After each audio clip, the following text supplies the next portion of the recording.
કાંડને તેને લઈને પરેશ ગજેરાની આ પ્રેસ કોન્ફરન્સ તેમને સાંભળીએ.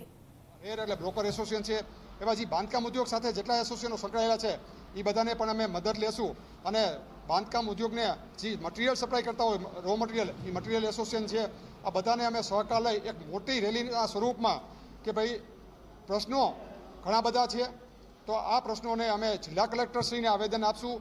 જિલ્લા કલેક્ટરશ્રીનો પણ અમે સમય માગશું. સોમવારે બહુ બહોળી સંખ્યામાં અમે લોકો ભેગા થઈને જવાના છીએ, તો આપ સર્વે સોમવારે પણ પધારજો અને અમારા પ્રશ્નોને યોગ્ય દિશા મળે, યોગ્ય વાચા મળે, યોગ્ય જગ્યાએ પહોંચે તો આપ સર્વે એમાં અમને અમારી મદદ કરજો.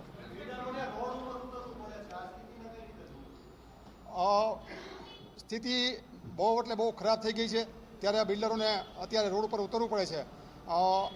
ઘણી બધી વખત મેં આપને કીધું કે કોર્પોરેશનમાં અમે લોકોએ રજૂઆત કરી છે અને એનું નિરાકરણ ના આવ્યું અને આ હતું ત્યાં પાછો જંત્રીનો સૂચિત ભાવ વધારો આવ્યો, જે તો કોઈ હિસાબે સહન થાય એમ નથી. એટલે અમારા ખાલી એવું નથી કે 5-25 બિલ્ડરોને વાંધો છે, આ આખા રાજકોટના ઘણા બધા લોકોને વાંધો છે. બાંધકામ ઇન્ડસ્ટ્રીને સ્પર્શતા તમામ લોકોને આ ઇસ્યુ નડે છે. આ દેખાડવા માટે થઈને આ રોડ ઉપર અમે રેલી સ્વરૂપે અમારી રેલી છે એ મૌન રહી છે. મૌન રેલી સ્વરૂપે અમે કલેક્ટરશ્રીને સોમવારે આવેદનપત્ર આપશું.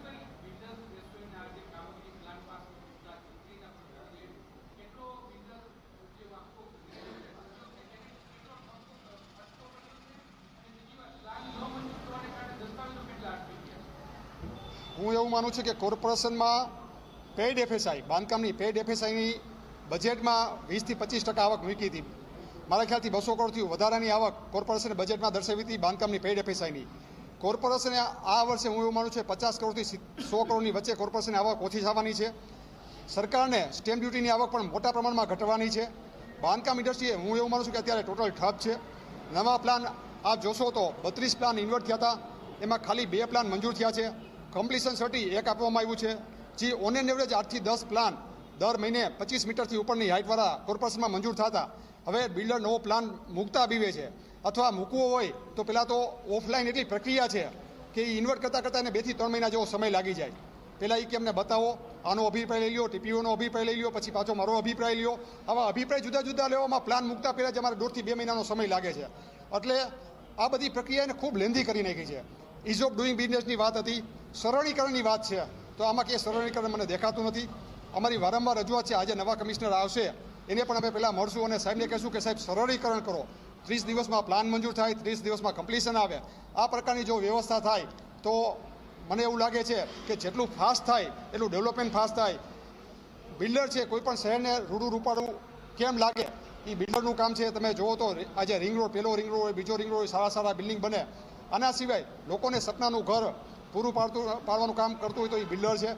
તો એના બિઝનેસને જો તકલીફ થશે, એ જો ઊભો રહી જશે તો હું માનું છું કે રાજકોટનું ડેવલપમેન્ટ ઊભું રહી જશે.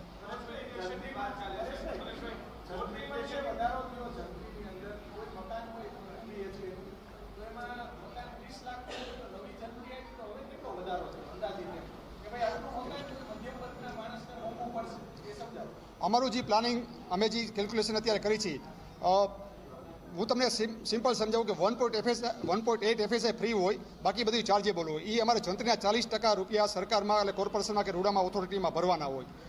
એટલે પહેલાં જંત્રી આજે 10,000 રૂપિયા હતી અને દસ્તાવેજ થતો તો એનો 10 લાખનો, અત્યારે 60,000 રૂપિયા જંત્રી થઈ, દસ્તાવેજ થયો 35-40 લાખનો.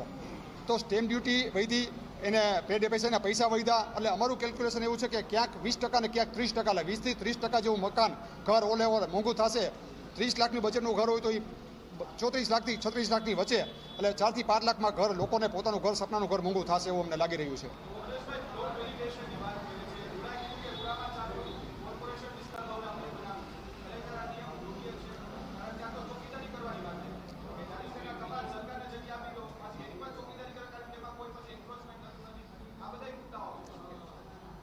મુદ્દાઓ ઘણા બધા છે.